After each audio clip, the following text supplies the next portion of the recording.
Okay, well, we have some guest facilitators here today to do a lot of the presenting on. We're going to talk about LinkedIn. We're going to talk about cover letters, and then you guys are going to have a chance to work on some of this stuff.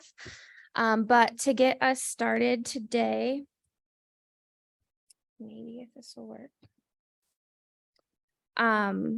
So I'm going to go over some quick announcements, but then our first session will be on networking and LinkedIn. One of our deliverables is going to be to have you all create a LinkedIn profile or update your current one. And so we will be hearing from U of M Opportunity Hub. And then we will be talking about cover letters. And someone from Washtenaw Community College Career Services is going to present on that. We will be having lunch from Grand Traverse Pie Company today. And then we will have a chance to work on cover letters in small groups, and then we'll have cohort time. So kicking us off with announcements, now I'm going to have Tabitha come up and talk for a little bit. Do you want this? I don't know. It's kind of hard to lean in, but It's okay. okay. I feel like this is too much power for me. Yeah. Good morning, everybody. Okay, that was okay. I'll take it. It's a slow morning. We'll get there. All right. So who, by a show of hands, has heard of an elevator pitch?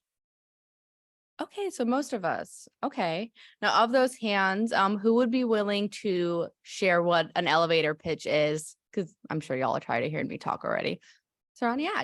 Can we run Saran a microphone? And just while we're grabbing a microphone, so for the PD recordings, we do have to use microphones so that we can hear all the wonderful things you all contribute, because I don't want you to contribute and then it not be on the recording. That would be not fun. Saran, tell me about an elevator pitch.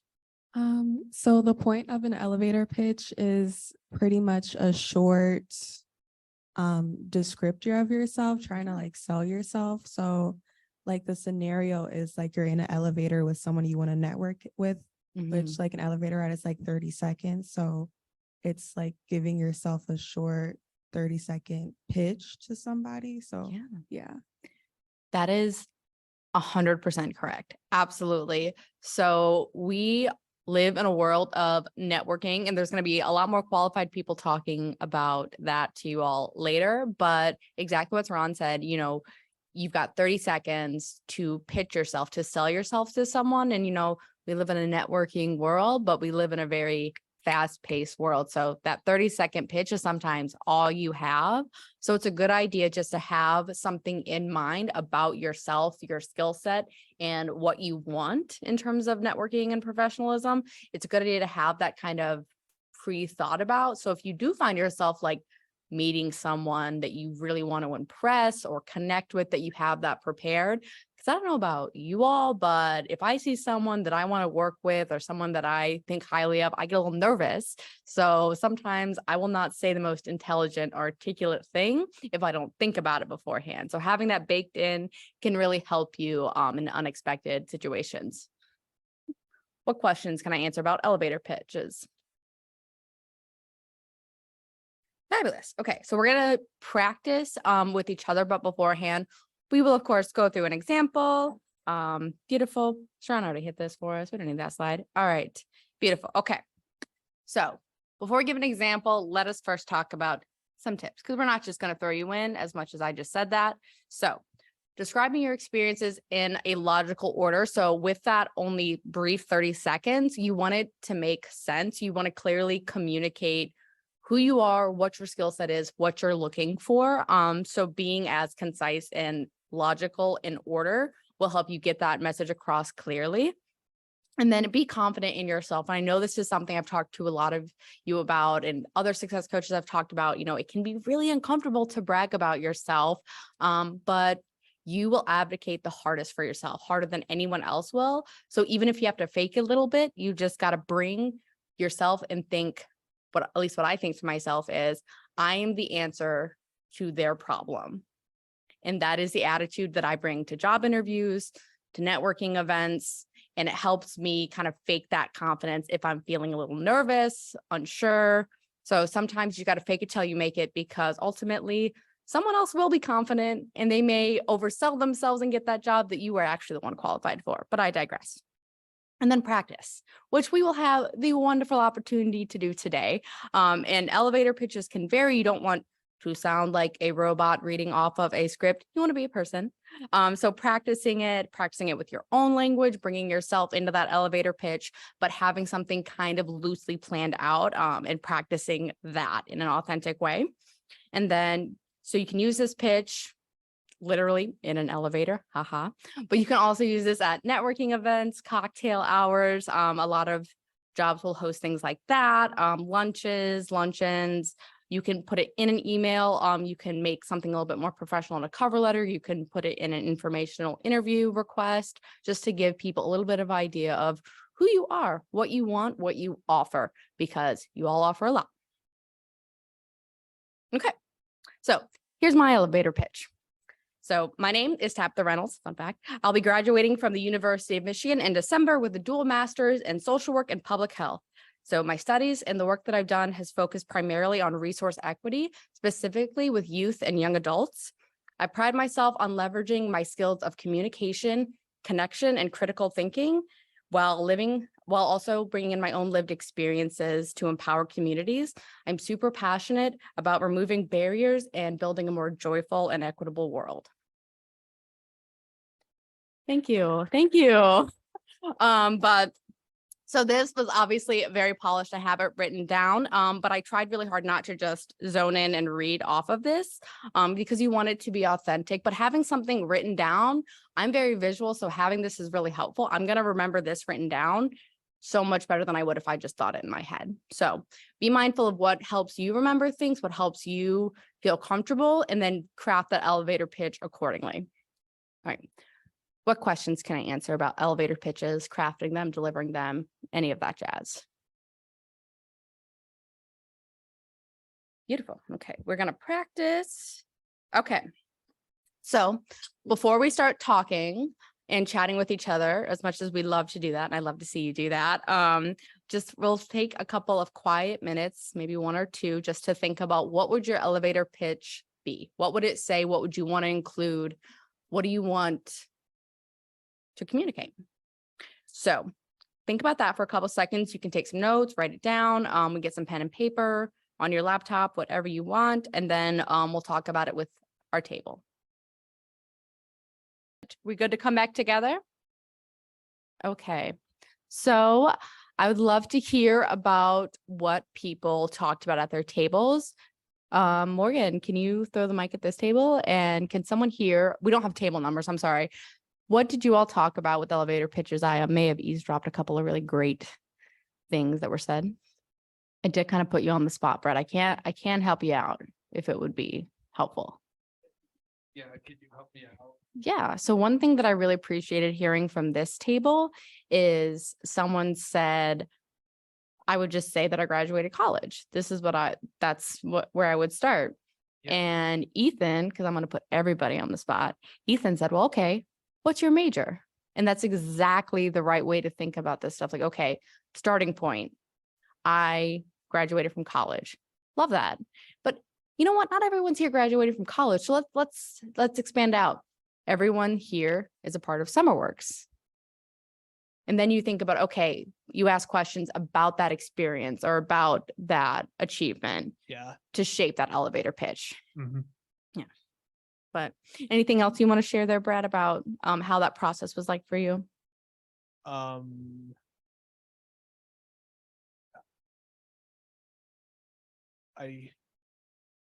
sorry, I can't think of anything. No, that's okay. Thanks for being such a good sport about me putting you on the spot. All right. Nash, you made eye contact with me. I'm so sorry. Can we have a mic over at this table? Beautiful. So what do we think about elevator pitches over here? Personally, I think they're kind of boxy. I think it's best if it's more conversation based. Yeah. So I don't immediately kind of start it off as a paragraph. I kind of followed up as I'm in college, and if they ask me what I'm majoring in, then bounce it off of that, what I want to go into. So I kind of make it so it's a conversation, I would say. Right. Absolutely. I love how you adapted that to your own style and comfort level. Think the same things, in school, what you're interested in, all that stuff, but in a way that's how Naja likes to talk and interact with people. Thank you. I appreciate you. No problem. All right. Now, I'm not going to call on anybody for this, but first let me ask, does anyone else have anything they want to share about what their table talk, general thoughts, comments, questions about elevator pitches? Beautiful. Would anyone be willing or comfortable trying to do an elevator pitch on the spot?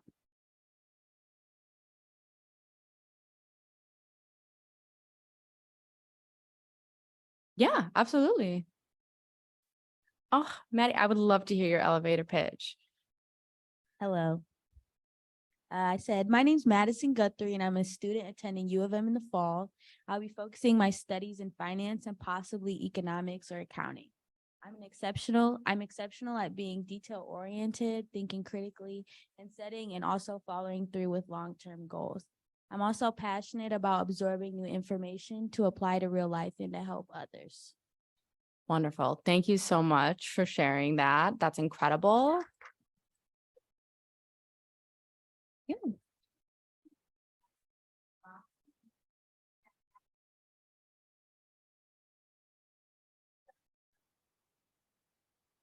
Yeah.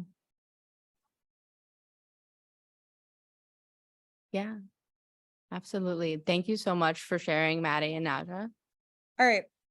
I'm gonna go grab our fabulous guest speakers. They are from the LSA Opportunity Hub, and they are gonna talk to y'all about LinkedIn and networking. We've got Tyler and Yayun. Okay, so thank you all so much for having us. We're really excited to be here today. Can we just get a quick show of hands who has a LinkedIn profile already? Awesome. So the majority of you all, which is great. We are definitely going to have some tips and strategies because y'all have an assignment that's due this week on your LinkedIn profile. So hopefully this is going to be really, really helpful for you. Well, actually, is it possible to have a And we'll get started by introducing ourselves. So my name is Tyler Wang. I use she, her pronouns. I serve as the Director of Alum Engagement at the LSA Opportunity Hub. So really, I lead out a team of folks who helps to bring together wonderful Michigan alumni to our current students to help their career exploration, professional development, create mentorship. So really wonderful resource for students. And I'm here with E. Ewing, who is our LSA Connect Experience Manager. We have a tool for LSA students that is kind of like our own version of LinkedIn for the LSA Connect or the LSA community. And so the wonderful thing about that is it's sort of alumni who have already raised their hands and want you to reach out. So if you are a U of M student, an incoming U of M student, know that that's a resource you have. Thanks for bearing with us. No, you're good. I'm just winging it. I'm winging it because that's sometimes what you do. Yeah. Okay. So we're going to get started with a little introduction of what we are hoping to accomplish with you all today. So we're going to start with a little bit of framing around networking, why it's important and how to think about it in a way that feels authentic and genuine. I heard someone earlier comment about the elevator pitch sometimes feeling boxy, right? So how can we think about it being really purposeful? We're going to share some strategies to help maybe overcome some fears around networking. We're going to definitely give you some really tangible tips for building your LinkedIn profile. And to supplement some of the elevator pitch work you were doing just a few minutes ago, we have some additional strategies you can use to think about really sending that outreach on a tool like LinkedIn. We are going to be able to share all the slides with you all after this, so everything is linked, but we also provided some copies as you have in front of you to work through as we're going through the slides. Sounds great. Perfect. Yeah, thanks for doing the intro. My name's Eoing. Hi. All right. So yeah, I think we're gonna get started kind of just pulling the room and doing this brainstorm of thinking about what networking is. You can start thinking of what comes in mind to you when you think about the word networking. Feel free to jump in. Yeah, or anybody pass want the to mic share around. what comes to mind when you hear the word networking? Connecting, thank you. In the Great hat one. right here. What's that? Communication, Great. awesome. Awesome. I feel like in the pink, you're about to say something.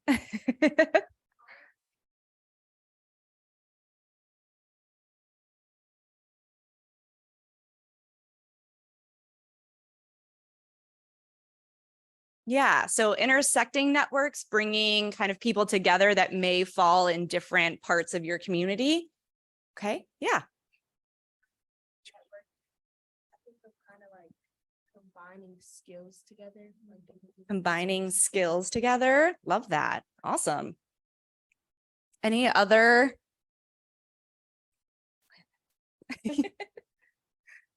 You all already know you have great facilitators who are teaching you. Oh, there's a nice. hand. Trinity. Wait, Trinity, I got you.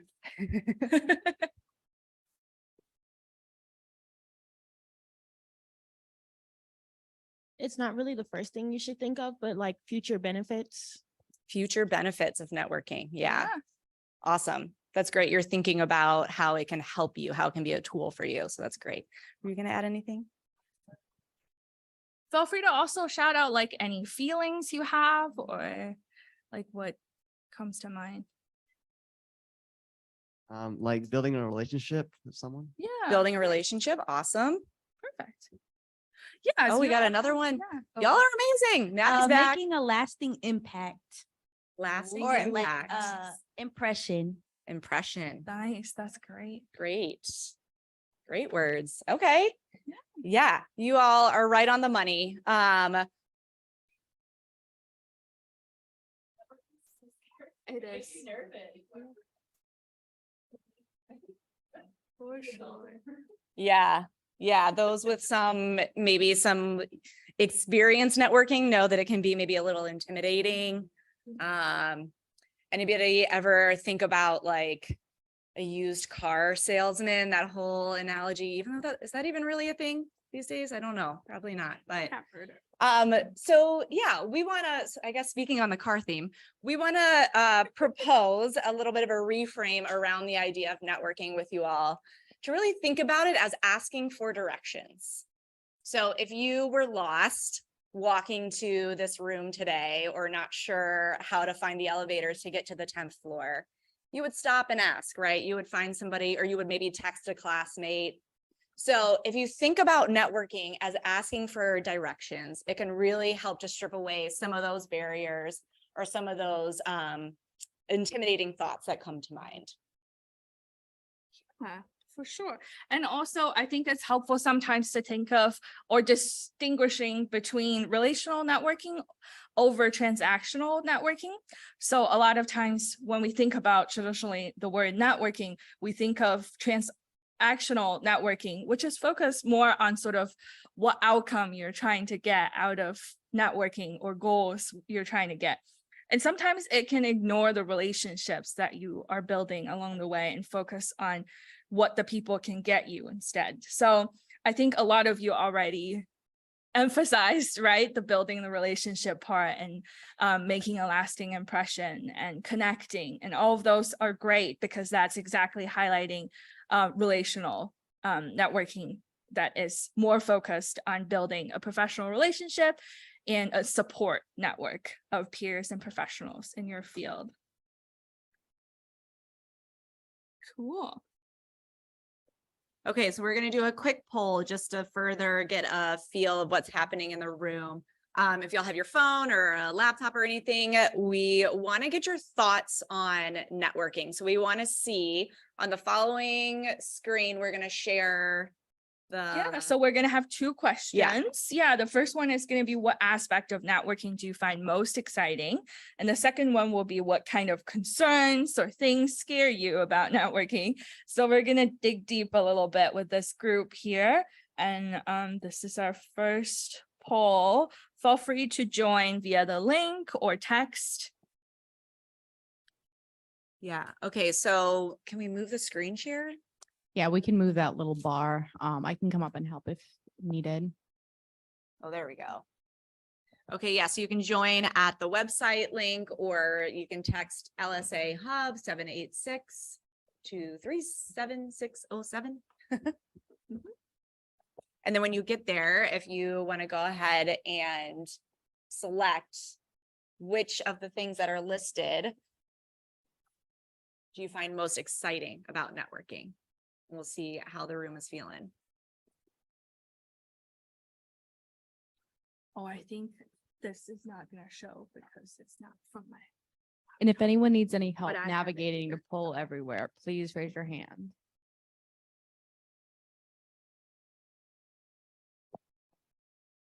Great, thank you guys for pulling in. Sorry, the results are showing on my screen because it's on my poll everywhere and not on this computers, but I see the results here. So you guys are doing great. Keep joining. So we currently have D, learning about a field I'm interested in, being the highest contender right here currently. Oh, still moving. All right, 44%. So yeah, almost half of you. Oh, wait, Oh, there's all right, more. A is catching up. Meeting new people is. Oh, it's polling and it's changing quite a lot. Okay, nice. Anyone want to share any thoughts around why you chose what you did? Yeah, especially for those of you who are choosing learning about a field I'm interested in, or I think meeting new people and gaining advice is second. I think Evan and Mohammed would like to share. Awesome. Evan and Mohammed, let's hear it. Well, me and Mohammed said learning about a field I'm interested in.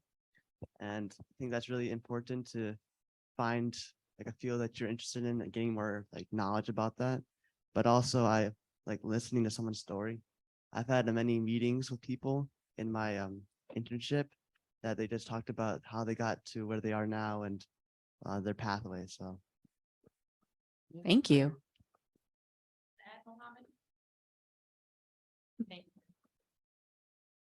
So it sounds like maybe the learning about a field I'm interested in helps to give you a little bit of purpose as to why you might be reaching out to someone in particular. Maybe it gives you something to feel confident talking about with someone else in a networking space. Yeah, and I loved that you mentioned listening to someone's story because that's awesome. And yeah, like the path is always very informative. Anyone else wanted to share? Go ahead. Meeting people in like fields you're interested in, I feel like it can further like your interest. You can learn more about it, and those people can have like things they want to do with that field, and you can get involved, and it's really cool. Awesome. Thank you for sharing. Great. Okay, next we'll move on to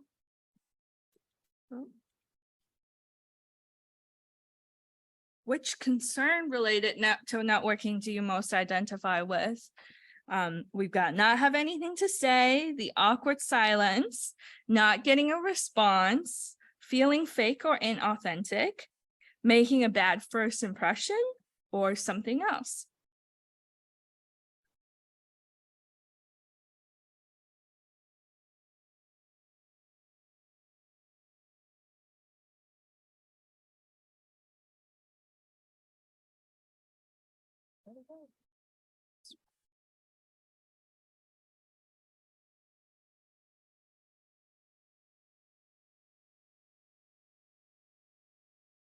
Ooh, so right now, the D and E are only answers that have been reported at this time. Oh, here comes A. All right. Uh-huh. And C. And B. Oh, now we're all in the game.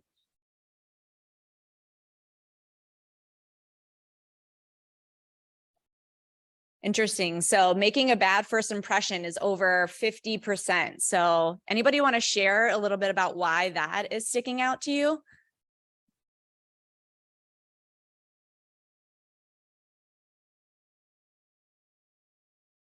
Like it makes me think back to interviews and like it just makes such a big impact in the moment.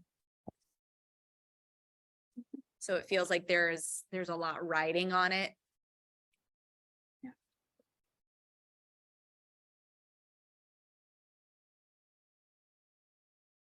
I'm also curious if anyone has strategies that they want to share about how, like what ways you found that have helped you overcome some of these fear before. Oh, Maddie's ready. Hello. Something that helps me when like feeling awkward or like feeling like you made a bad first impression is like it's only awkward or a bad impression if you feel that way. Like everything is like, you know, how you think and how you perceive things. So it's like it's a confidence booster to like tell yourself, you know, like it's only awkward if I feel awkward or if I make it awkward. So it's kind of like a confidence booster in that way. For sure. Yeah. Thank you for sharing. What about thinking back to the idea of networking as asking for directions? You know, if you ask for directions and you like totally jumble your words and you give the wrong address and like, you might think that's a bad first impression, but it's also just asking for directions, right? You can always say, oh, shoot, I actually said the wrong thing. Let me back up. Great. I also see a few people picking something else. Anyone want to share what that something else was? Knowing what you want and knowing you asking for directions, that helps the most. Yeah. So knowing what you want, knowing what you're trying to get out of talking to that person or building a relationship with that person. I agree that that can be really challenging.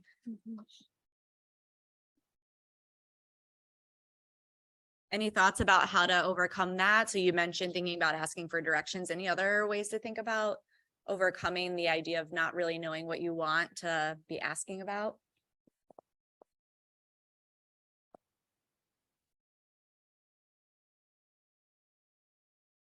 Can I share a little tip? We love that. Go for it. So it's not mine. I stole it from my husband, but it's a great way to kind of break the ice. What he was taught when he wants to network with somebody, like going to office hours or meeting them, is bringing a coffee and a tea and letting them pick whichever one you want. It's like a warm, like nice gesture to break the ice, literally. With a hot Yeah, drink. I love that. That's awesome. That is awesome. Yeah, food, drinks always bring people together. So always good one. Okay, awesome. All right, so just to close us out on this topic here, really love this quote by Michelle Lederman. So the term networking simply is another way to think about how to start a relationship. And building relationships is not about transactions, it's about connections, right? So if you can think about, again, remember, you're not trying to get something from this person, right? You're trying to just get to know them. You're trying to share a little bit about who you are and make a connection. So that's another reframe. That's another way to really just put yourself maybe a little bit more at ease going into a networking situation. Yeah, perfect. And with these definitions and some of your thoughts about networking in mind, we're going to turn to some more practical strategies to support you in some of these challenges. And one of which is to use this super awesome, great, powerful online networking and job searching platform, LinkedIn. Awesome. Sounds like a lot of you already have the profile, so it's perfect. All right, so just a little fun facts about LinkedIn, good things to know.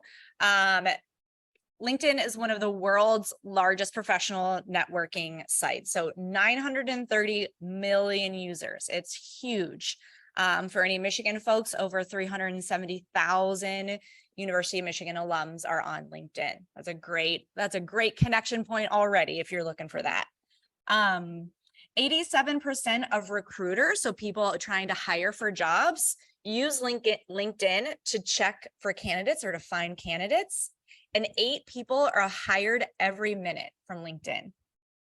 And then just a little pro tip, we'll share a lot of these as we go through, but LinkedIn profiles with photos get 14% more views.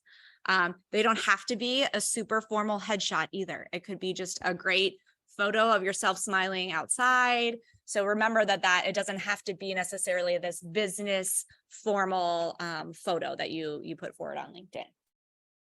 Any of these things surprise you? No? Y'all are ready to use it. All right. Great. Awesome. Okay, now we're going to get into some of the specifics about how to build a really effective LinkedIn profile, especially since many of you are already on it. Yes. I'm so sorry. Would it be all right and appropriate if they pulled out their laptops, if they have them, and went along while you're talking about LinkedIn? Absolutely. Yeah. There's we also also have the the handout. worksheet that kind of has the separate sections as well. Okay, beautiful. Do with that what you will, friends. Yeah, so the essentials of networking handout, the one that's 3 pages, those are some of the prompts we'll take you through. So if you want to even be taking notes on that, or on your laptop, whatever's your preference. Yeah, and we will have a designated like brainstorming time for you to actually jot down notes on the worksheet as well for what you might want to do for your headline and summary. So perfect. Okay, let's jump in. So your headline. So for those of you who already have LinkedIn, you probably might have had to think hard on, oh, what do I put in my headline? And the headline, you can think of it as a hook. So it's a special part of your profile. And it's sort of designed to capture a reader's attention, right? So you want in 1 line or 2, make whoever reads your profile want to learn more about you. And your headline can have quite a lot of elements if you want. So here are just a couple of things to consider. So a good place to start is maybe your current job title, current role, or even your current major if you're a student. But also you can always add some personal flair to it. So think of maybe an industry area that you are expert in, or you're really interested in. You could put it in there as well. You could also think about unique values or skills that you can bring to any jobs. And also another pro tip, you can always search other folks or industry experts or leaders or people you admire or share very similar career interests. You could look up on their headline and see what they are doing. And here's an example we have for one of our hub staff, Liz Hornstra. And here we can see this is where the boxes is where the headline is, right? So for hers, she has 4 things kind of divided up, right? As a description for her. So she has connector, process and people oriented, positive management scholar, and social justice advocate, right? So when you read that headline, it shows a lot more than just saying manager of student experience, which is her title. So here's just sort of an example for you to think about. And then the next part we're going to talk about is this about section. So if you go down a little bit below your profile, below your name and your headline, we've got the about section, which is also called the summary.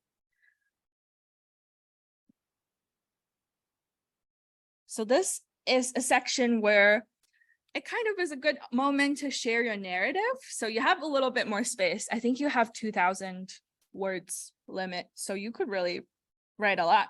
And you can use it to focus a viewer's attention on specific things about your interests or professional goals that you want to highlight, right?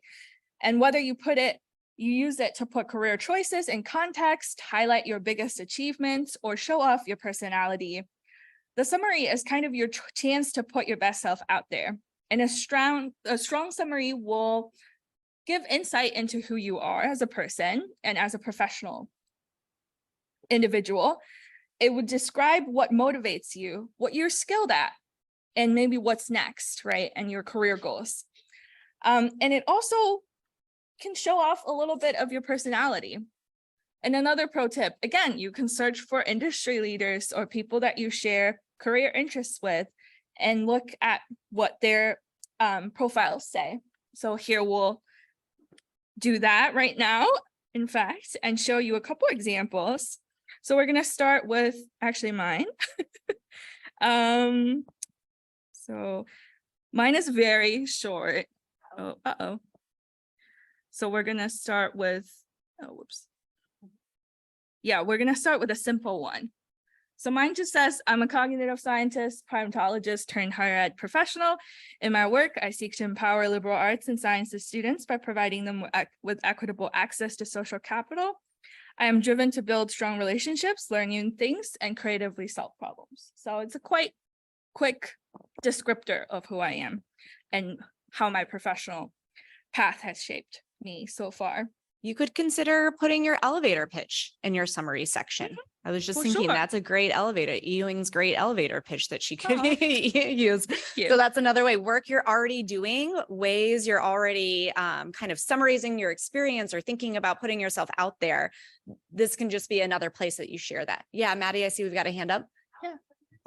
How often you guys like look at these or change them? Like, is it something you're changing every week, every month, every year? So That's a great question. I think it's probably a good practice to think about at least once a year looking at your profile.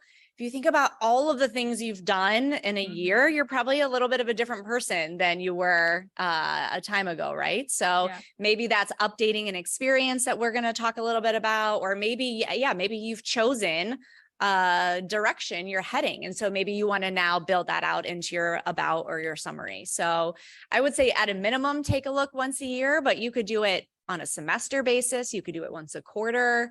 Yeah, different strategies for different people, definitely. Yeah, and I recently did a whole rechange of mine because I did a career pivot and I looked for jobs. So when I was looking for jobs, it was a different summary. And now I changed it after I got the job to describe what I'm doing currently. So I think it also depends on where you are in terms of your career development stages, right? If you're exploring opportunities for the summer, for the upcoming year, it might look very different from like if you just settled into a new role or something. So yeah, but every year is a good time to do that. And so now we're going to show you Jamie. So Jamie had my position before and she's wonderful at doing the summary thing. And hers is actually really skill oriented. So she was just on the job market.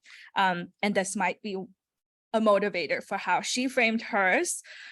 So for hers, she says, I bring together customer experience frameworks with UX research and design methodologies to ensure, regardless of touch point, the customer is well cared for throughout their journey. And I love that she put kind of emojis really effectively to highlight the the 5 skills she want to highlight to any potential recruiter looking at her profile, right? So she put seeing the forest and the trees, centering people, learning something new, taking ownership and pivoting. So you can also think about like, what are your strongest skills and maybe frame your summary that way. I And love those. Those another- are like bullet points with razzle dazzle. I'm actually going to do that on Yes, LinkedIn now. right? So thank you. It's That's great. beautiful. Yeah, no, I love it. And the last one we have is a bit more, so Liz again. So hers is a bit more narrative focused. So she talks about sort of her journey into thinking about who she is. And I really love the last 2 paragraphs where she brings together her past experiences and kind of define who she is as a person. And I especially love the part where she says, you know, I don't sit in front of an easel all day and produce awe-inspiring work of art. Instead, they manifest as strategic program development, developing and implementing training resources, and serving as a liaison to resources. I am bold like a designer in my willingness to always be up for a challenge, taking on ambiguous projects, I'm creative in my approaches to developing recommendations from data and balancing the intricacies of a dynamic work environment. I am an artist when I look at people and see stories, emotions, and needs that build relationships, right? That's really powerful and says a lot about who you are as a person and what you hope to do, right? So I really like hers as well. And again, different people have different personalities, and it's not a one size fits all at all. And your summaries, you can have many, many right ways to develop it, and it might look very different. So now we're going to give you some brainstorming time to just work on your worksheet and work through the headline and summary sections. If you already have a summary section, you can go down to section 3, where you can evaluate your current summary and think of like, do you like it? Do you think there's any updates you could make? So yeah, feel free to work on it. Again, encourage you to think about not having to recreate the wheel for this kind of task. If you have a resume, you have a cover letter, you've got your elevator pitch you were just practicing, those are all part of your toolkit. And so you can think about what are pieces you're really proud of from your resume, or what's something that really just felt aligned with your authentic voice as part of your elevator pitch. Those might be really good places to start, and then you can always continue to build and grow from there. Okay, so let's move into the experiences section, because I know there's been some great questions floating around about that. So thinking about experiences, this again is another space where you can include a lot of different types of experiences. It does not have to be a strict work experience, okay? Now, if you do have an internship, right, that you have as part of this program, that's a great thing to include. You can think about providing information that is a little bit of a descriptor of the work that you did, as well as any accomplishments. And that's really an exciting thing to think about. Again, go back to your resume where you're really thinking about, what did I do in this internship? What did I help the organization do? What did I help the team accomplish? And those are great pieces to keep in your work experience. Keep it short, keep it concise, and think about what is relevant to maybe the types of fields you're going into. The education section is where you should include information about your school and area of study. For those who are just coming out of high school, absolutely leave that on there, include that on there. You could also say incoming student at X institution. So definitely include that. If you want to display student org leadership, being a team captain, maybe if you were an athlete in high school, those are all great experiences to consider as well. You might even want to think about listing them out as an actual experience and not just a bullet point under maybe your high school. Does that make sense? Kind of. All right, licenses and certifications.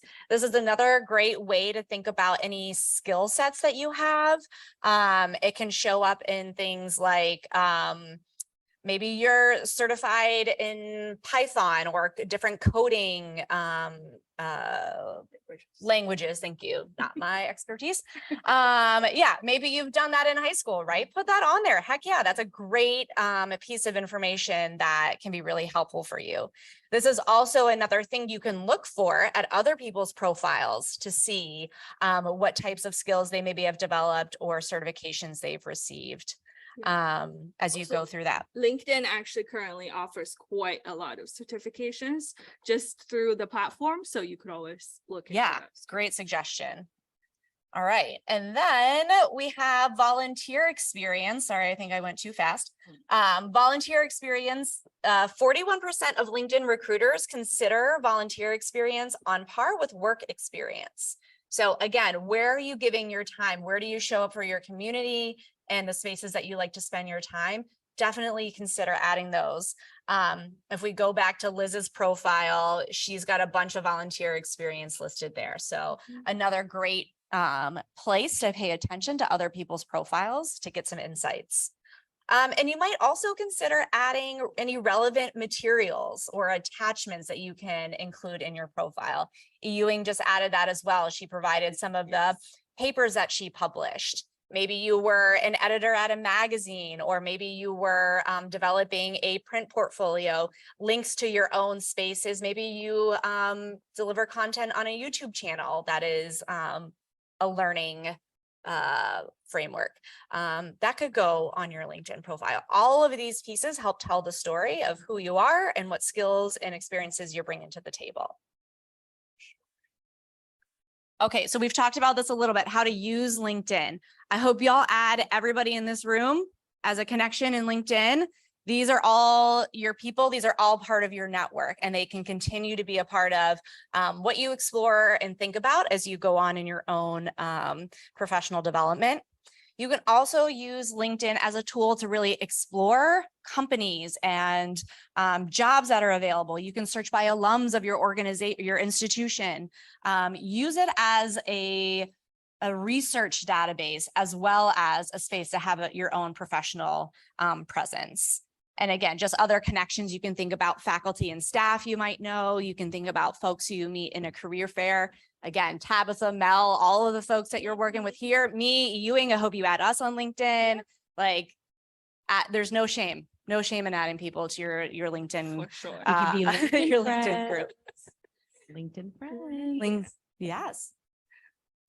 Okay, and our last piece, we're going to talk about a little bit about the outreach. This is another handout we have for you.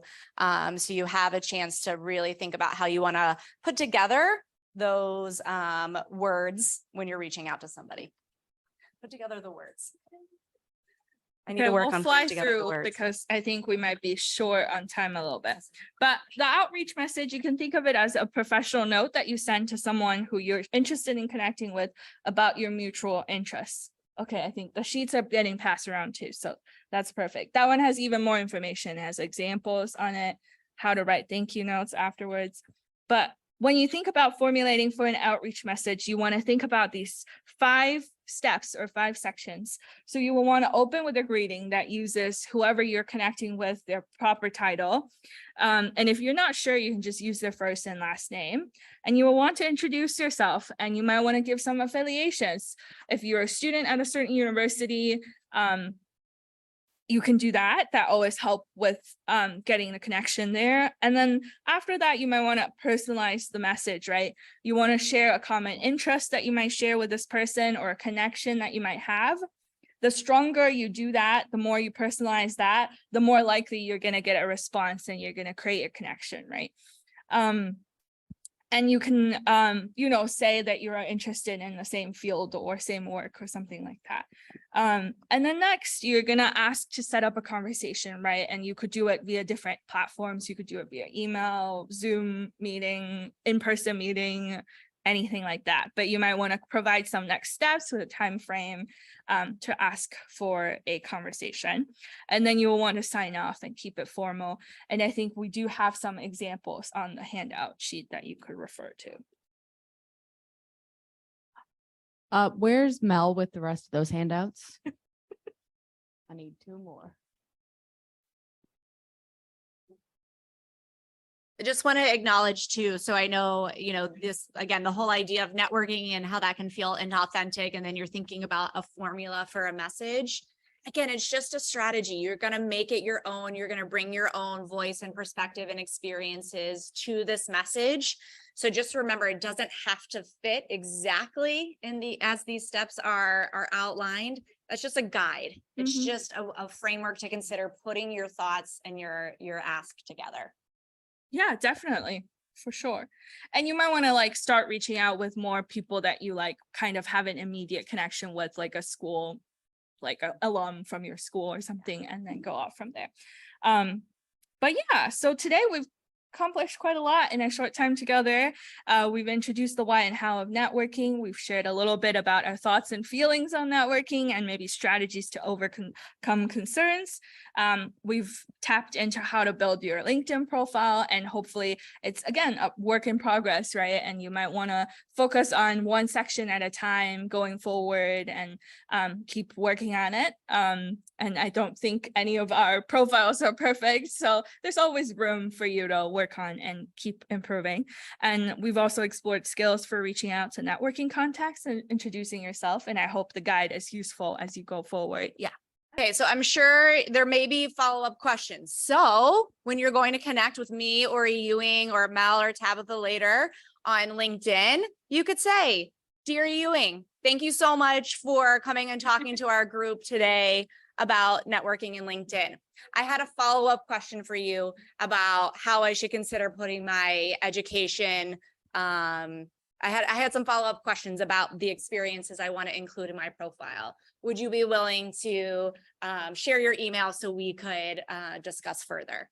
Appreciate your time. Thank you so much. Have a great day, blah, blah, blah," right? So something as simple as that. It doesn't have to be, again, I need to ask you for a job or I need to ask you for an introduction. Like, I just want to ask you some more questions. Is that okay? Could we set up a time to connect? Yep, exactly. Perfect. And we also have that networking sheet that you could also use. And again, it might be printed very small, but it might give you an idea for what maybe Excel sheet you want to create to keep track of these people as you come, right? You can put us down and be like, you know, today we talked about networking at this workshop, and you can say follow up. Yeah, follow up. Mhm. All right. Thank you all so much for your time. I know we're a little bit over. I'm sorry. Yeah. Sorry. Thank you. All right, should we escape? Sure. All right, so a couple things I want to touch on. Thank you again for being so engaged to our wonderful guest facilitators. We're gonna do a quick 3-minute break and then we're gonna chat about cover letters. So have 3 minutes, treat yourselves. All right, everyone, it's time. Let's bring it back. If you can hear me, put your finger on your nose. If you can hear me, put your finger on your nose. Don't make me say it again. All right. We have a fabulous facilitator. Dave is here from WCC to talk to us about the cover letters. Let's give him a round of applause. Thank you so much. And let's get into it. Thank you. You may recognize this man from our resume workshops. Guest appearance in person from the wonderful Dave. Thank you, Dave. Great. Thank you. Thank you. Can you hear me? Is it on? It's back you off. Hello. Hello. Oh, there we go. All righty. Good morning, everyone. Good morning. Hope everyone's doing well today. I'm happy my power came back on last night. So is anybody still without power? No? Oh, great. Yeah, okay. Well, hopefully those of you who struggling with the power issues, it comes back on soon. Well, as was mentioned, my name's Dave Wilfong. I am a career advisor with Washtenaw Community College's Center for Career Success. I want to thank you all so much for having me in this morning to talk a little bit. This is probably the closest I'll ever get to teaching at the University of Michigan. So I really appreciate the opportunity to come in. As a career advisor, my mission is to assist students, graduates, job seekers in general in their career pursuits. And whether or not you might be looking for that first job, something part-time, entry level, something like that, or, I work with people all the way up to PhD people who have, 20 years experience. I run the gamut in terms of working with people to help them fulfill their career goals. And I provide a lot of different assistance throughout my 20 plus years now as a career advisor. And one of the things that I work on a lot with almost every job seeker is two things. One is writing a great resume. And the second piece is writing a cover letter, which we're going to be talking about today. There's a lot of confusion about cover letters. Working with job seekers, most people kind of know what they are, but don't know exactly.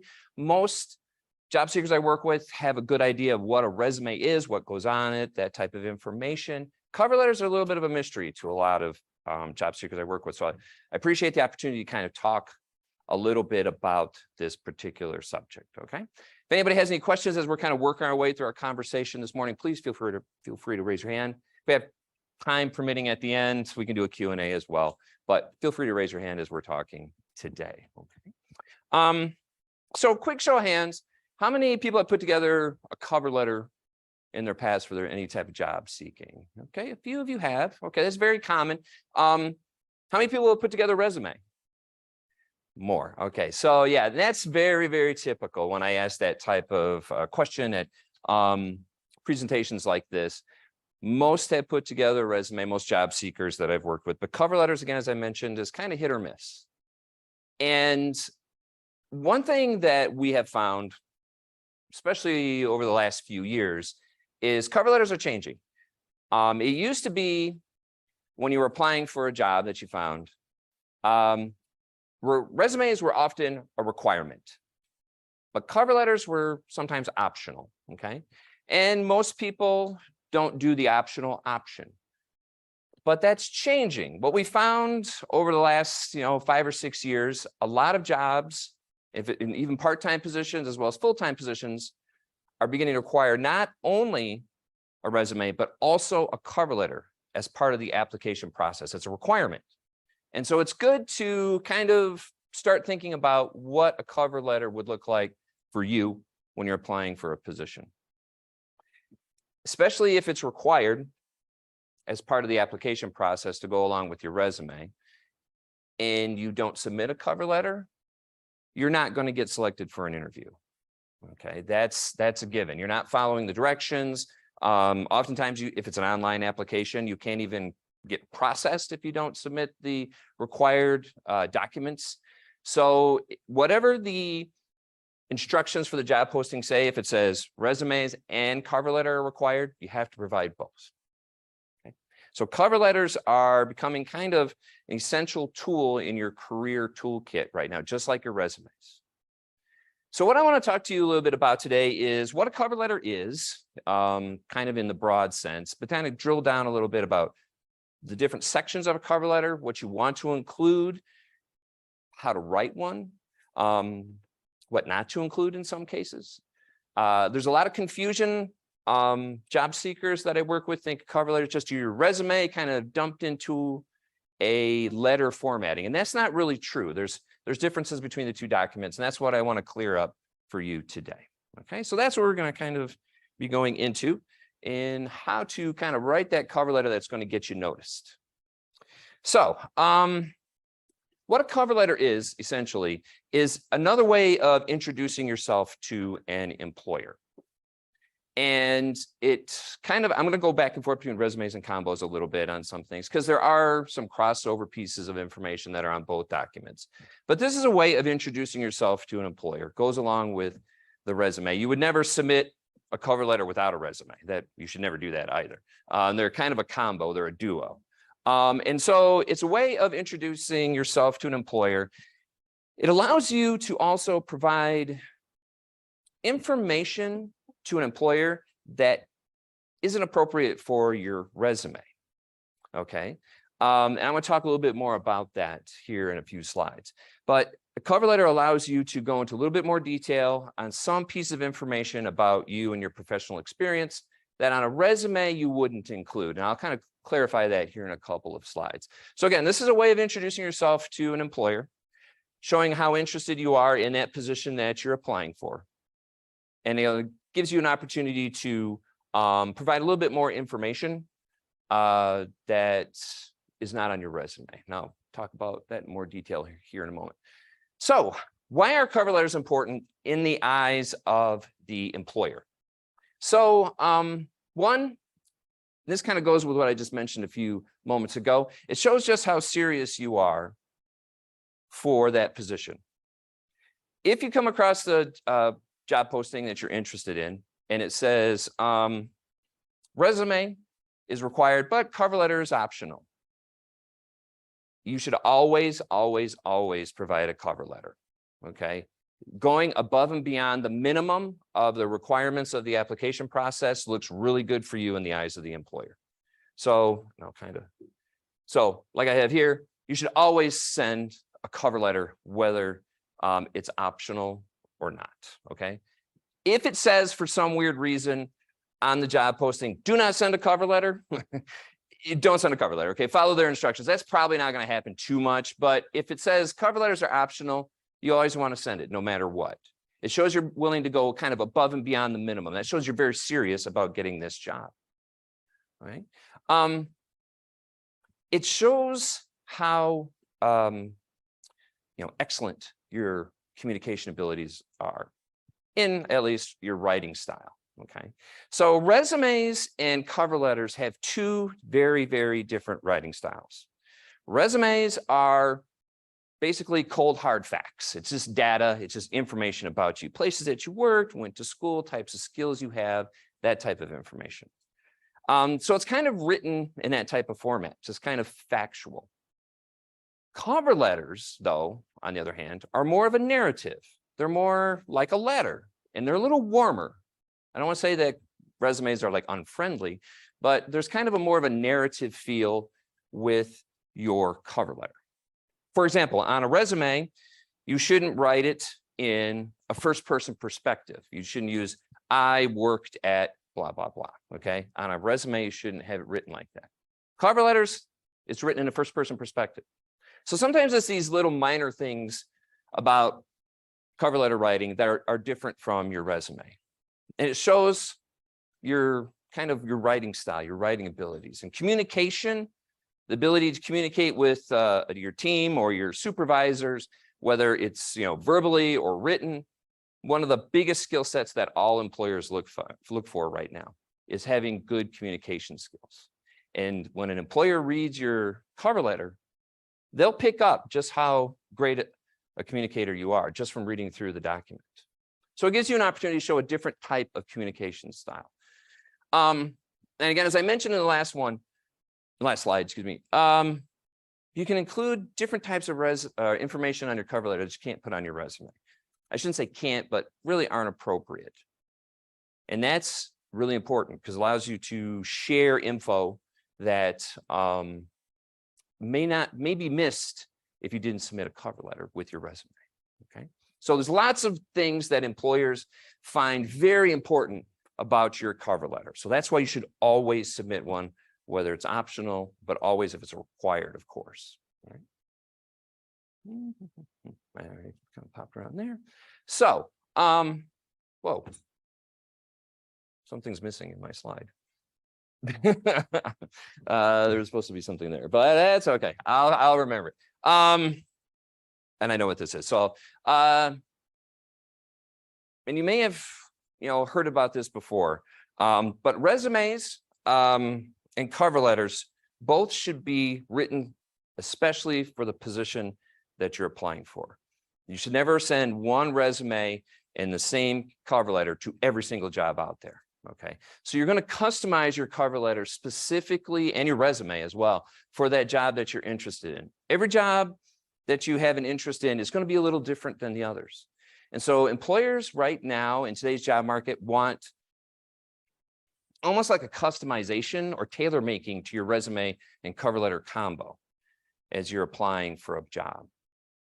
And this is really important. I hear it from every employer that I work with, whether it's someone in healthcare or manufacturing or IT or business or whatever it is. Every career field, they want this kind of tailor making to your resume and cover letter duo. So taking a few moments to specifically write a cover letter and your resume for that job that you have an interest in is really going to help you getting selected for an interview. All right, so that's what was on the slide. I don't know what I did technical. Okay, so what I found working with job seekers throughout the years is they're working on a resume, they're working on a cover letter for a job, and they're really interested in getting this position. They're really passionate about the job. So they're working on the resume. They're putting 110% of all their effort into that resume. They work on it, they write it, they show it to people, they get feedback. They make edits, they make changes, they polish it up so it gets as close to perfect as possible. But then their cover letter, they kind of throw together in 2 minutes, And I see that a lot throughout the years. because a lot of job seekers don't realize how important cover letters are to the employer.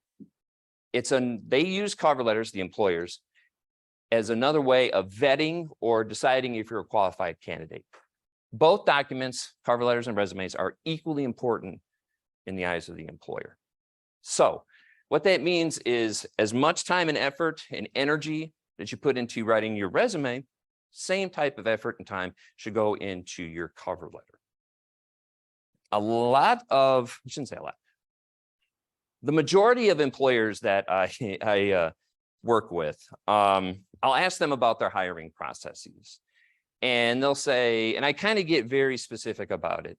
And they'll say, when a student or a job seeker sends a cover letter or resume to us, somebody on our team gets that, cover letter or resume. And the first thing they're going to do is look at the cover letter. They're going to read through it. More often than not, this is typical for most employers. So if your cover letter isn't impressive, like again, you maybe didn't spend as much time on the cover letter as you did the resume, they're going to read through the cover letter and be like, maybe this candidate isn't qualified, but they'll never get to your resume and that's where you spent a lot of your time on. So both documents are weighed equally. They're both important to the employer. So you need to kind of spend equal amount of time on both. All right. And I see it all the time, throughout my years, where you can kind of tell as you read through, the resume is impeccable, and then the cover letter needs some work, and so as you're writing both of these documents, put an equal amount of time and energy into both, because they're both important to an employer in deciding whether or not to bring you in for an interview. All right. Just an aside, a lot of employers nowadays use what are known as applicant tracking systems, ATSs. These systems are hardware and software that's used to scan your resume. So when you apply in cover letter, excuse me, and when you apply to a position, before it even gets into the hands of a human reviewer, it goes through one of these ATSs, one of these scanning techs. And these kind of emotionless systems are determining whether or not you're qualified for the position you're applying for. And they scan both your cover letter and your resume. And so before it even gets reviewed by a human or a team, someone in human resources, these systems are making a determination whether or not you're qualified for that position. They scan both your cover letter and your resume. That's where, as I talked about in the last slide, tailor making your resume and cover letter combo to that position you're interested in, that works both with human reviewers as well as these ATSs. Because what they're looking for are like keywords, terminology that's in the job posting, that kind of thing. So it's important to kind of make sure that you're tailor making both your resume and your cover letter, both for human reviewers as well as these applicant tracking systems. Okay, just as an aside. So that's kind of the importance of that customization piece I talked about. All right. So now I kind of want to delve into the different parts or sections of your cover letter. There's a few of them I want to kind of concentrate on this morning. First is your contact information. So that may seem, silly that I have to point this out, but yes, even though your contact information is on your resume, it also needs to be on your cover letter as well. That's standard practice. Okay. So what I often suggest is go to your resume and just copy and paste from your resume and put it right at the top of your cover letter. That makes nice consistency between both documents. Employers like consistency.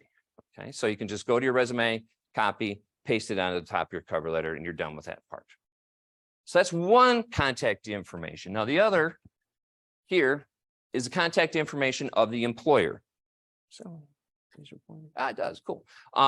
So we want to include the name of the employer and their contact information on your cover letter as well.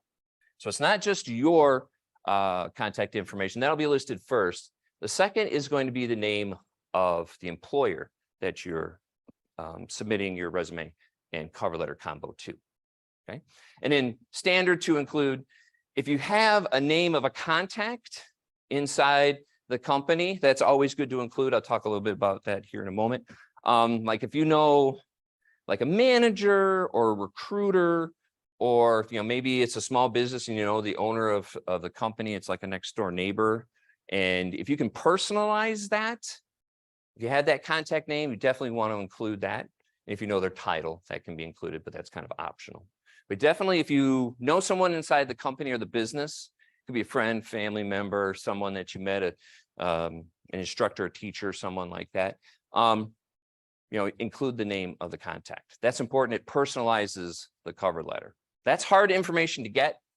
It really is. It's hard even for me and my colleagues to track down the right person to contact inside an organization, especially if it's a large organization like University of Michigan. It's hard to know who to talk to directly. I know listening to the last presentation, they were talking about networking and LinkedIn. That's where tracking down these contact names really comes in handy using LinkedIn. Okay, just as an aside there. And then of course the mailing address of the company, whatever it might be, that information is very easily found online. But again, it's standard practice to include both contact informations, yours and the company's, right at the beginning of the document. Okay. Next is what's called a salutation. And that's basically how you open up the document, open up the letter. It kind of sets the tone. And what I wanted to mention here, this is a professional communication with an employer. All right, so we want the tone of your cover letter to be very professional. Even though it's kind of a narrative, it's kind of has that warm and friendly feel, it's still professional. A big complaint that we hear from a lot of employers today, and this even started before the pandemic, was this kind of over casualization that's taking place in communication between a job seeker and an employer, either in person, over the phone, via email or text even. We don't want you to be too casual. So starting off your cover letter with a, hey there, that sounds friendly. And I know that's probably what you're trying to be, but it's, again, not a professional tone. That's not appropriate. Just like a phone call or an interview, or even an email that you would have with an employer, we want everything to be professional between you and them in terms of your communication style. All right. So what are appropriate salutations? So this is kind of the trend right now, is going more to gender neutral. So dear first and last name, if you have that contact name, as I mentioned earlier. If you don't, of course, you wouldn't include that information. But if you know somebody, you can default to dear first name, last name, kind of a good way to go. If you know their preferred pronouns, you may or may not. You can use, Mr., Miss, that kind of thing. But if you don't know their pronouns, their preferred or selected pronouns, just default to dear first name, last name, right? If you don't have a contact name, like I said, sometimes that's hard to come up with. Here are some other options. Dear hiring manager, dear hiring committee. I know some people like to whom it may concern. I am not a big fan. I've never been, it's like, whoever's interested, look at this. It has that kind of weird feel of my entire career. I've never liked to whom it may concern, but if you like it, you can use it. It is appropriate. All right. So if you don't know a contact name, if you don't have that, you can use dear hiring manager, dear hiring committee, or to whom it may concern if you want to. That would be my last choice, but it's up to you. All right. For me, when I'm reaching out to someone that I've never, I keep bumping this, sorry.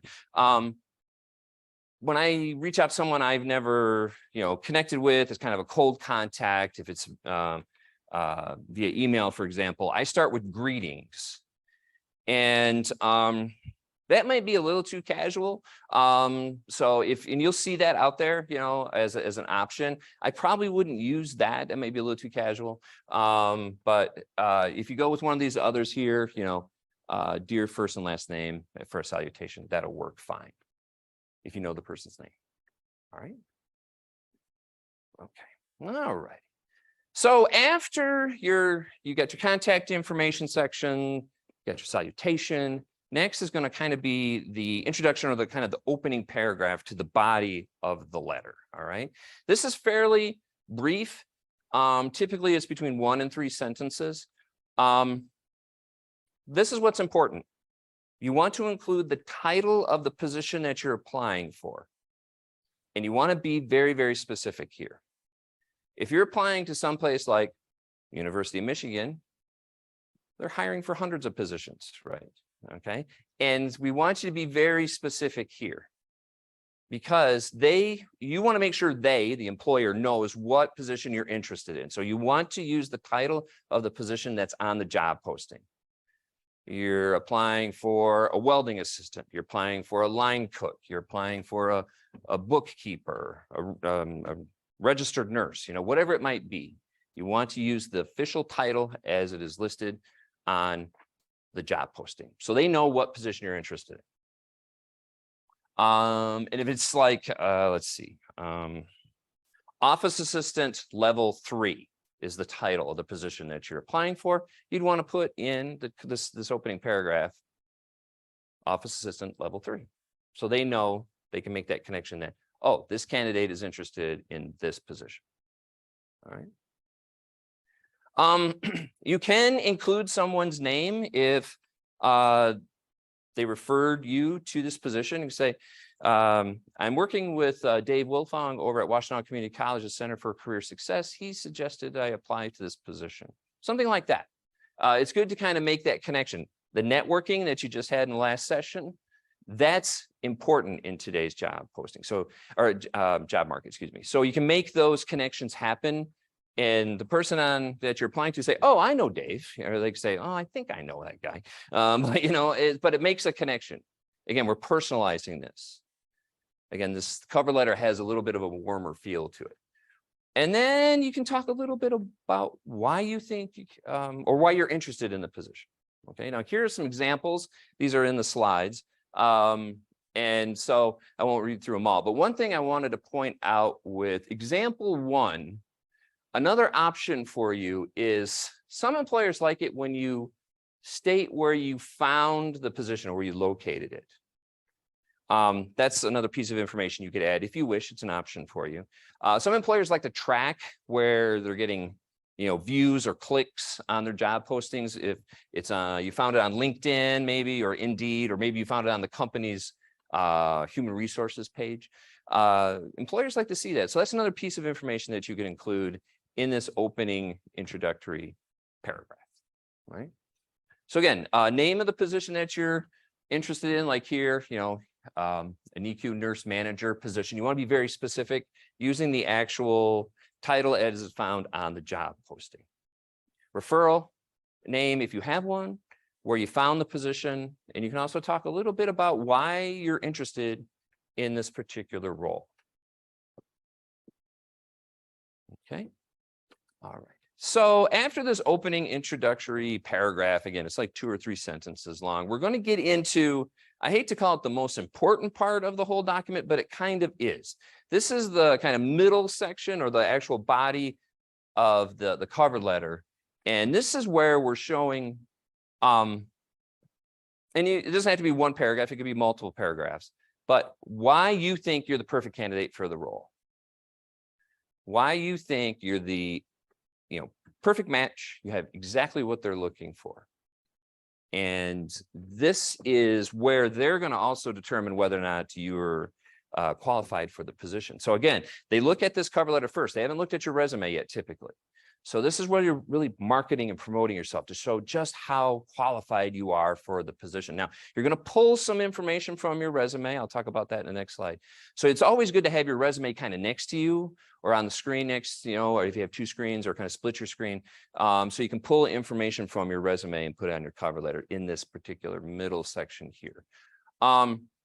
They're not chronologically based, this information. It's more relevancy. And what I mean by that, like you think about your resume, where you're listed that you worked, for example, is kind of chronological based. Same goes for places that you went to school. That's not the way your cover letter is set up. We want to put the most relevant information towards the beginning. of this second section. If it's education, if it's skill sets, if it's work experience, whatever it might be, that's for you to determine what's most relevant. But it doesn't have to go kind of in any type of, well, first I went to this school and then I worked here, and it doesn't have to be based on your chronology. It's more on relevancy and what's most important, okay? This section is hard to write, I will say that. Cover letters in general are more difficult to write. Resumes are a little bit easier. They still can have their difficulties, but usually you know where you worked, you know what you did in terms of your responsibilities. It's a little bit easier to identify. Cover letters are a little bit more difficult to write. That's, I think, why people don't do them.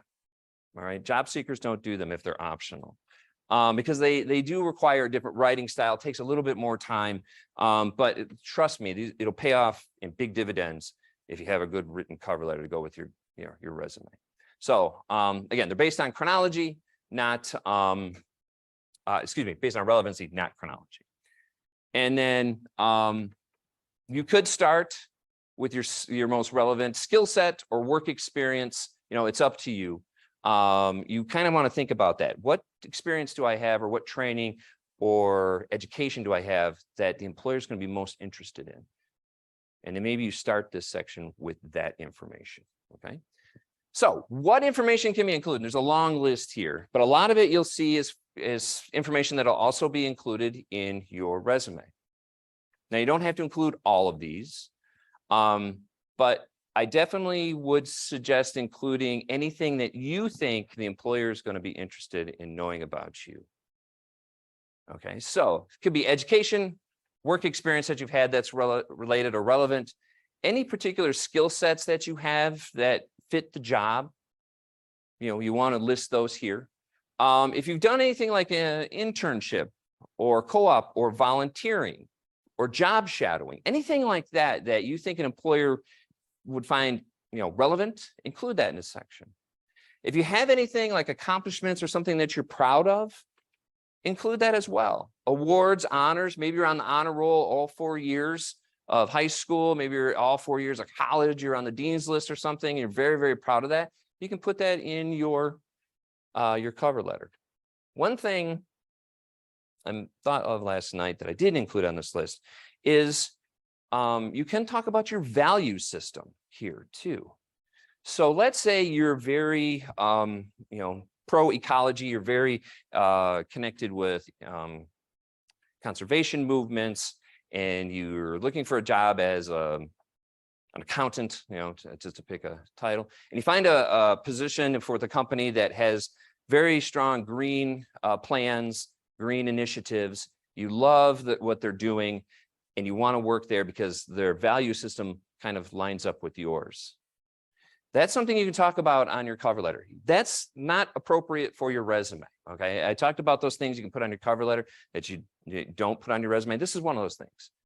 So if the value system of the employer kind of matches your own, you can include that on your cover. Talk a little bit about it. This information that I'm talking about, like value systems, that's all found on their website, the company's website. And so you can kind of do a little bit of research and check out what their value systems and see that they're in alignment. Also, if you find a job, or excuse me, a job at a company or a business where your value systems and their value systems don't come in alignment, that may not be the best place for you to work. You may work there for a while and burn out fairly quickly. We find that value systems is a big thing that leads to job satisfaction if there's an alignment there. Just an aside.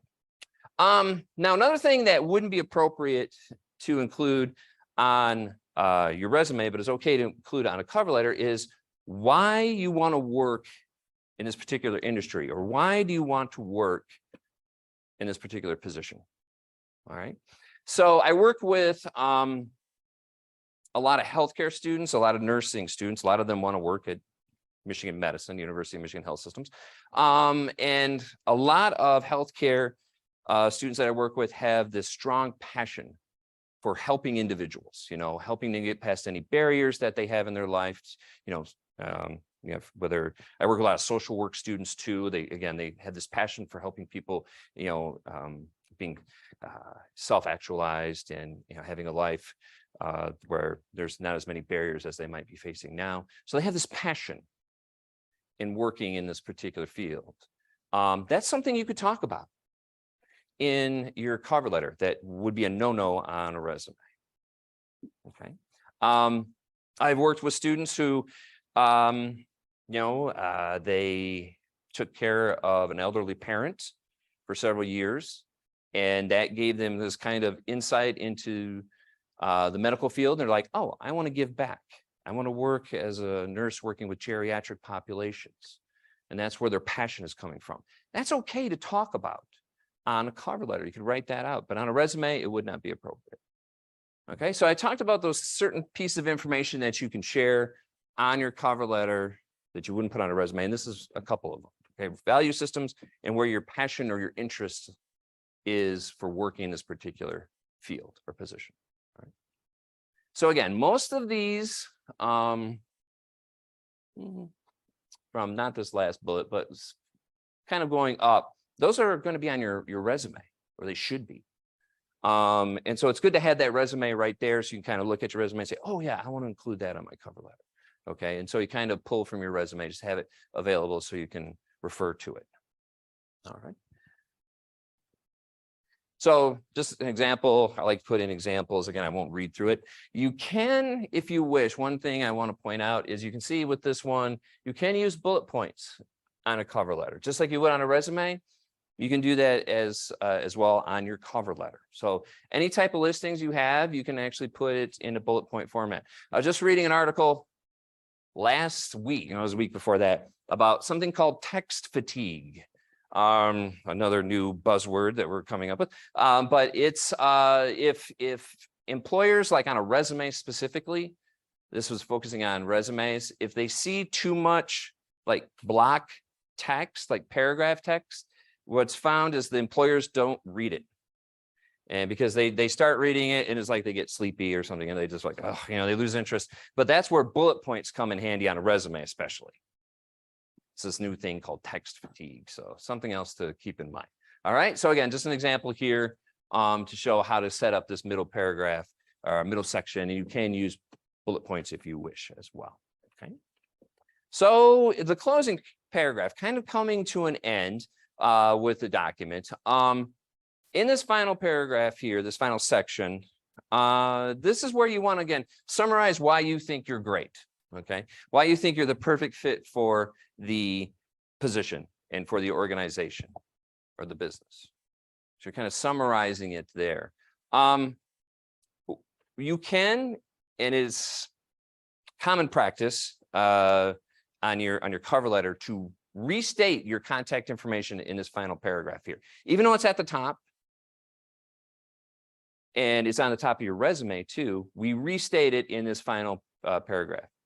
If you'd like to reach out to me to set up an interview, you can contact me at phone number, email address. Even though we do our best on resumes and any type of documentation with an employer to reduce the number of duplicated information or redundant information, this is one of those weird, quirky things about cover letters where even though your contact information is at the top of the document, at this final closing paragraph, you also include your contact information as well.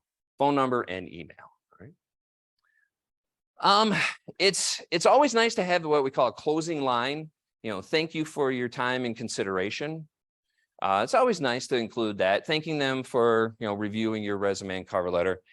It takes a lot of organizational time and a lot of organizational power to hire someone to go through that process. And so you just want to say, hey, thanks. Thanks for looking at my resume. And then I hope to be hearing from you soon. So you're kind of a little bit of planting a seed. Hey, I'm looking forward to hearing from you. So it's a little bit of a call to action.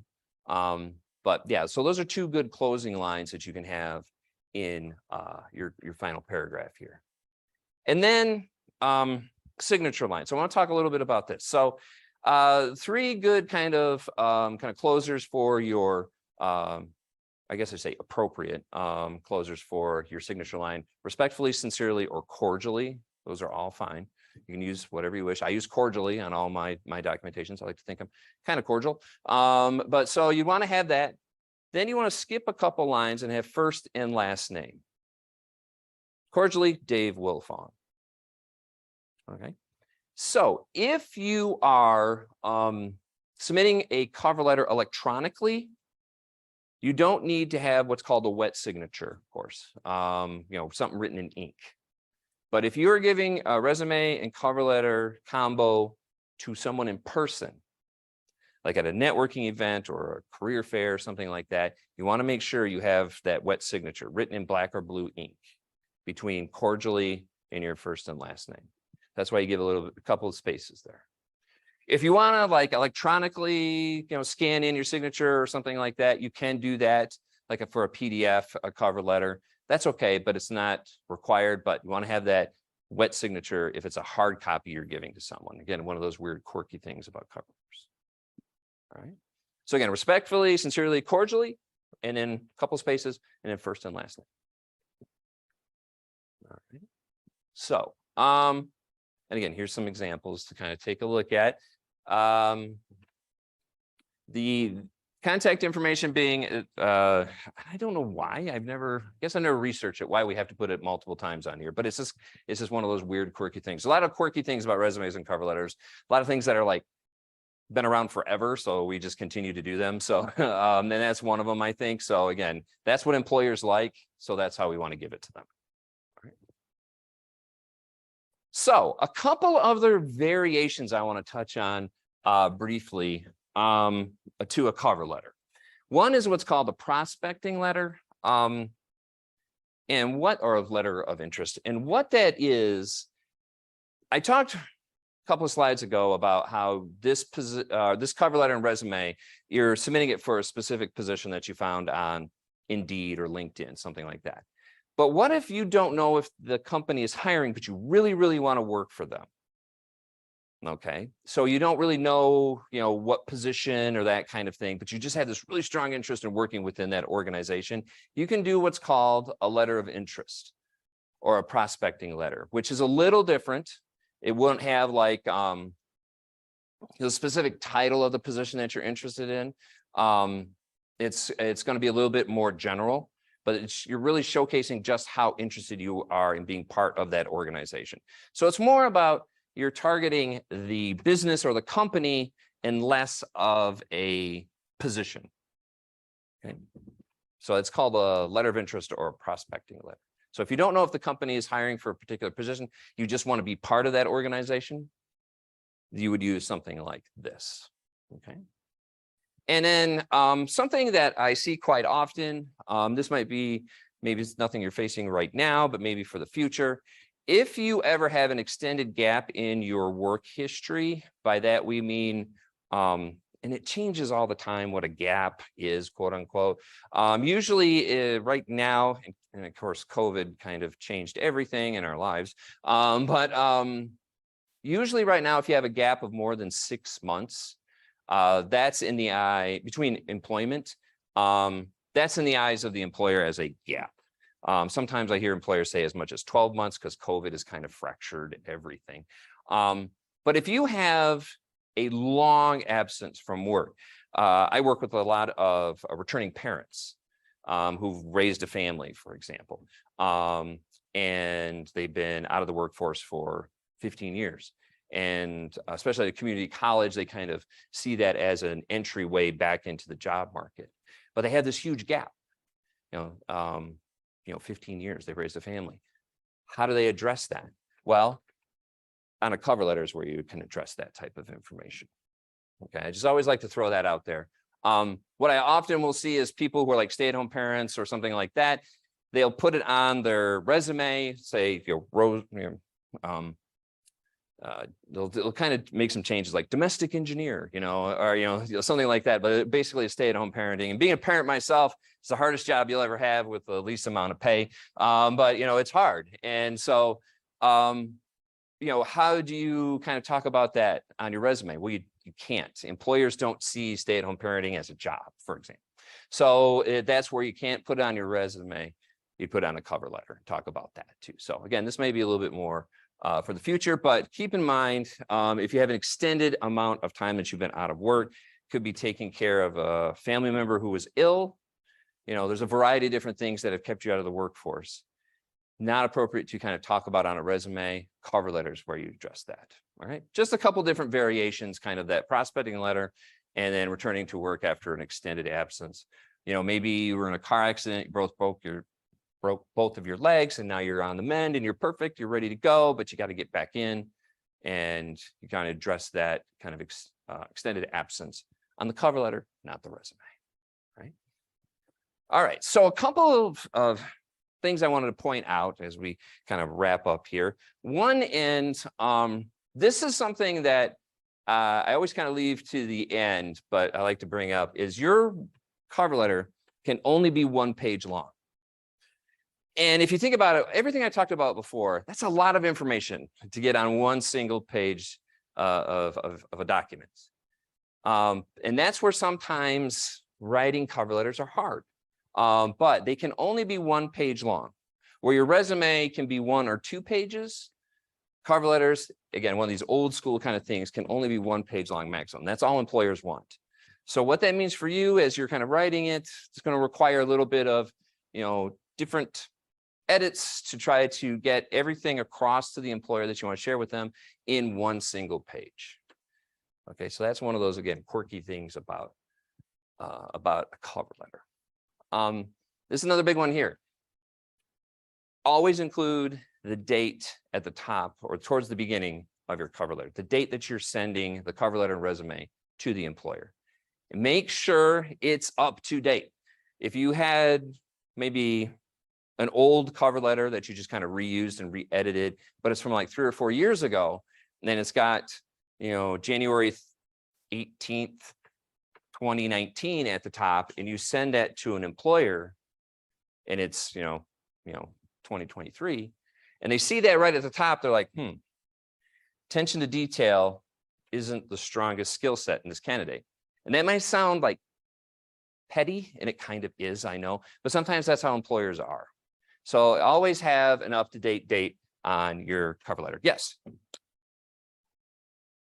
I have a little tip for this because I have, a friend I know has definitely submitted the wrong date or forbid the wrong company name to they're applying to. So if you're working from a template or editing an old resume, what you can, or cover letter, you can highlight or turn red things that you need to change each time you send it out, like the date or the organization name, the position title, just to make it a little bit easier on yourself when you're editing and resending documents. It's a very good strategy. Yeah. I did way back when, this is a long time ago, in the mid-90s, when I was first getting into higher ed, I did exactly what was just mentioned, in that I had the wrong university's name. I was sending a cover letter resume to Western Michigan, and I had previously used my cover letter for Michigan State. I had Michigan State's at the top, and I sent it to Western, and I caught it afterwards.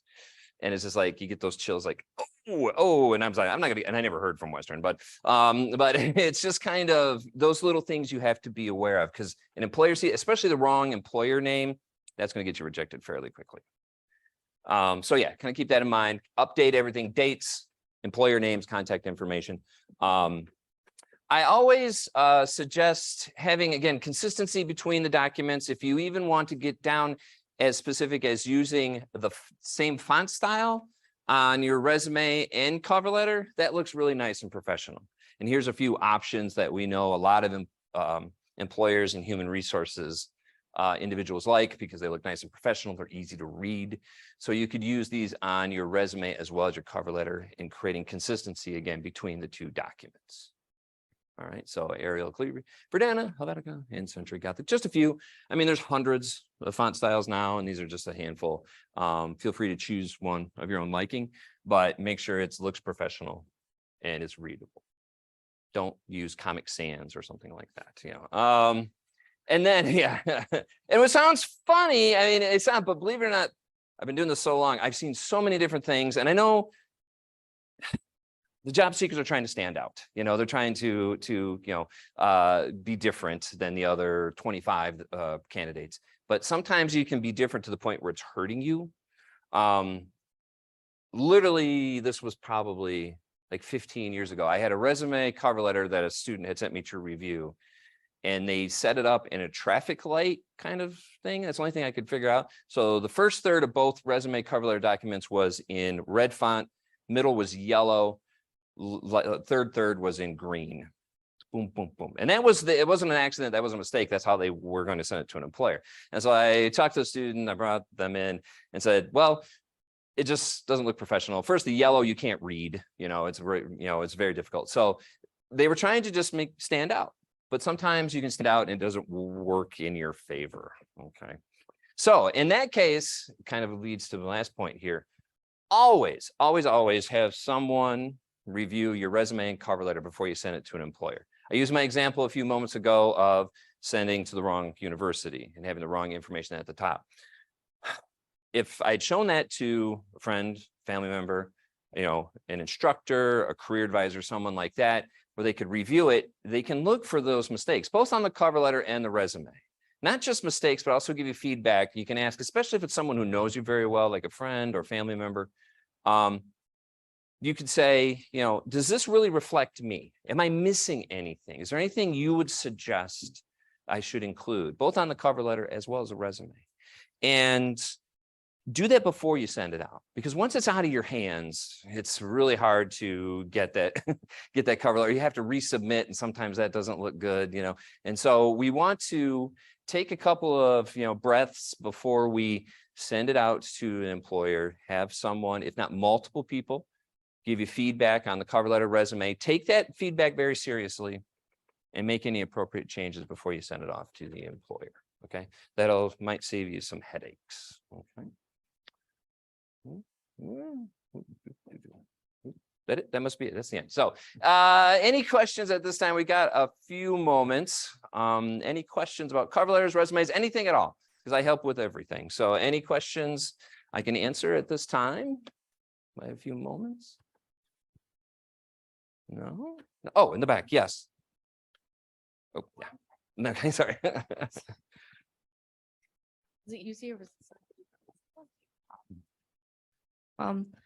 For like your words and how like you're introducing stuff and salutations, how would you gauge the professionalism of I'm sorry, what was the question? I'm sorry. how do you gauge the professionalism Professionalism of the resume or cover letter? like of like words in your cover letter, or Sure. how you introduce yourself? So, and that's a good question.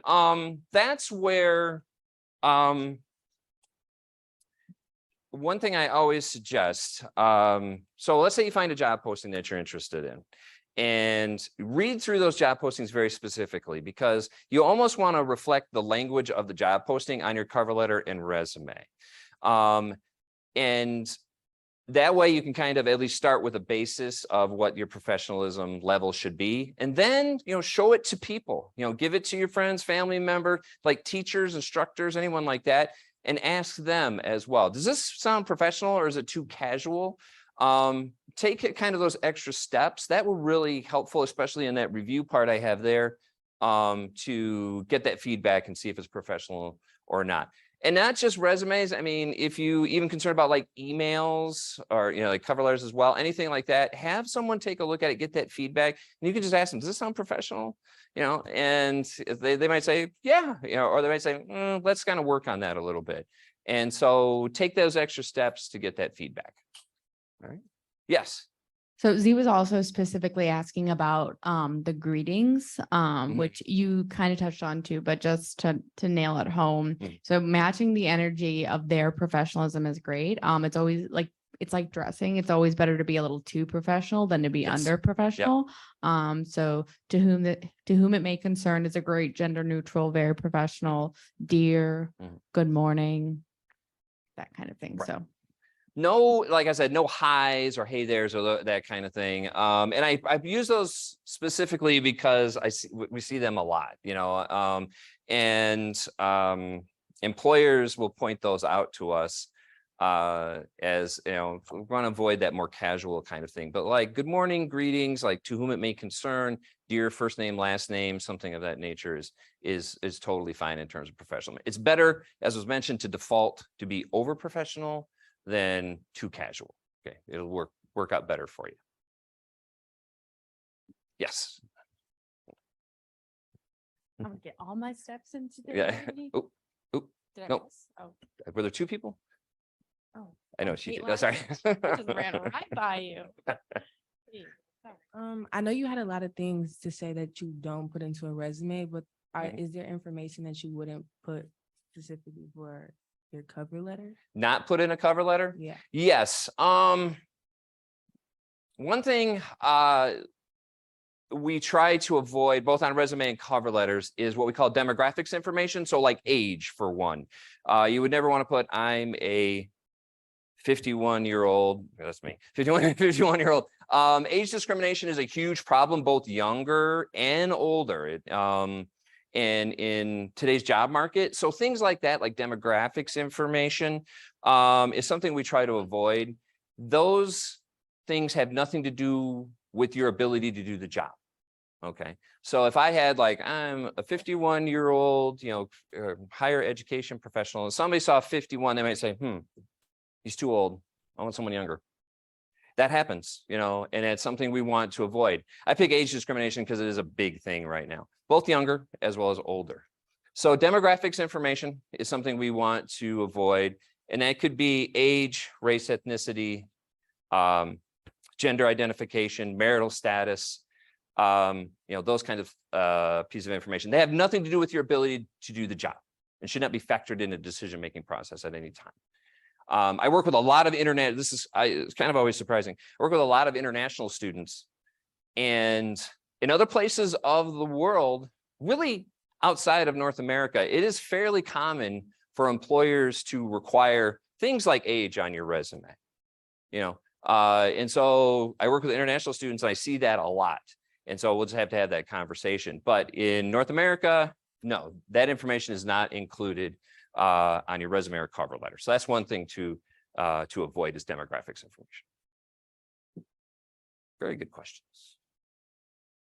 Anyone else? Oh, yes, there was a question. Yes. I had a question about letter of interest. So is it ever inappropriate to send one? Like in what, like if I'm looking for a job, but job listings aren't available, like what I guess constitutes me to send one? Constitutes what? Me to send one. Okay. When to send one? If, like I said, let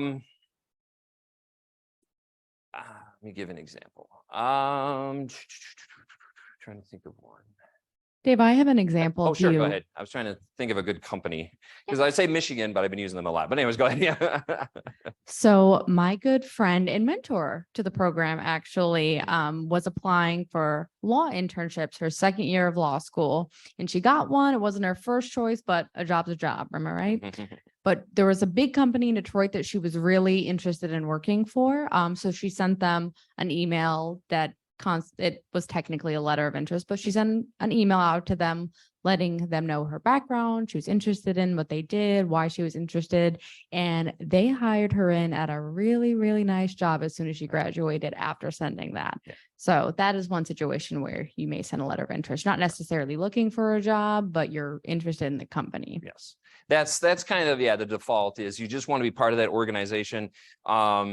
And you may not have really a distinct interest in the type of job within the organization. It could be an internship, it could be a part-time job, something like that. But you want to be part of that organization because maybe, again, as I mentioned, it aligns with your value system, something of that nature. And so that's where you would use this kind of letter of interest, where it's not like a specific position oftentimes. It's just you want to be part of that group. Okay, good question. Thank you. Yeah, letters of interest, there can be a little bit difficult to write because you got to show how just interested you are in being part of the overall organization or business instead of that one particular position. So it's a different type of writing style. Gesundheit. Any other questions? I will say too, just while we're opening it up for questions for folks that are interested in research, this is really, really common for research labs, or companies like that are doing work that you're interested in, or like nonprofits, community orgs, that kind of fun stuff. Oh yeah, definitely. Yeah, and internships as well. Yeah. Not every organization, company, or business has like a I guess, internship program, but you want to be part of their organization as an intern. So doing a prospecting letter, or letter of interest for like an internship is quite common too. Any other questions? No? Going once, going twice. 3 times. Okay, well, I want to thank you all so much for having me in. I love talking with groups. It's one of the many things of COVID that I hated, but not being able to come and talk to groups. And now that we're getting out of it and getting back to doing, group kind of presentations, I love this opportunity. But I want to thank you so much for having me in today. If you want to share my email address, that would be fine. If anybody wants to, get some further feedback on resumes, need some help, anything like that. I work with individuals outside of the WCC network, so I'd be more than happy to connect with you if you need any help. But otherwise, I want to thank you so much for having me in. This is a great opportunity, and I want everyone to have a great day and a great weekend. Okay, thank you. Thank you, Dave. Thank you. We are going to be transitioning to lunch.